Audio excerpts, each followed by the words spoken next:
se moquer des Asiatiques quand le principal sponsor de son club est le japonais, il fallait oser. C'est pourtant ce qu'ont fait Antoine Griezmann et O. Il aura suffi de 2 vidéos pour provoquer une crise au sein du FC Barcelone.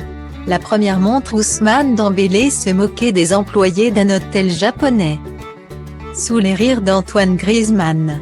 Sur la deuxième, on voit ce dernier prendre un accent vaguement asiatique en disant Ching Chong.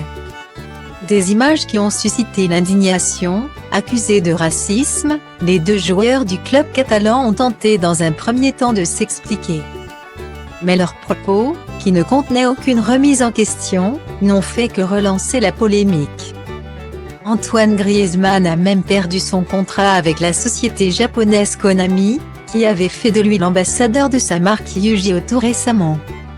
Face à la pression de son sponsor Rakuten, le FC Barcelone a publié un communiqué condamnant fermement l'attitude des 2 joueurs.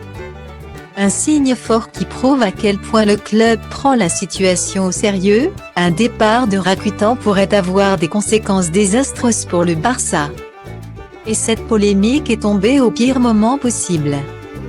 Alors que Beko, un des grands sponsors du FC Barcelone, a déjà considérablement réduit son investissement, passant de 19 à 10 millions d'euros.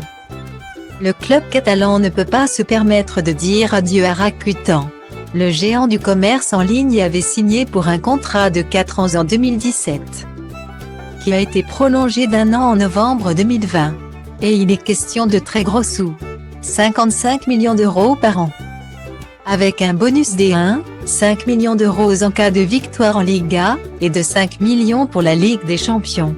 Hiroshi Mikitani, PDG du groupe japonais Rakuten, est actuellement en pleine renégociation de contrat avec la direction du club, et ça ne sent clairement pas bon. Rakuten avait accepté de signer avec le Barça dans le but de profiter de la présence de Messi, Neymar et Suarez, a expliqué Santo Abraham, l'ancien directeur marketing du FC Barcelone. À Sport, il ne reste désormais que Lionel Messi dans l'équipe, si le club arrive à la garder pour la saison prochaine. C'est dans ce climat très tendu que les vidéos d'Antoine Griezmann et Ousmane Dembélé ont fait surface.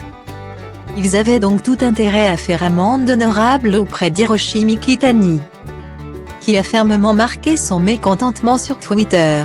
Selon les informations de la radio catalane RAC, Antoine Griezmann a personnellement présenté ses excuses au patron de Rakuten. Ousmane Dembélé avait prévu d'en faire de même, conscient de la situation épineuse dans laquelle se trouve désormais son club. Une manœuvre nécessaire pour tenter d'arrondir des angles bien abîmés, résume SoFoot. Les 2 joueurs jouent sans doute leur place, au moment où le FC Barcelone cherche à trouver les fonds nécessaires pour garder Lionel Messi.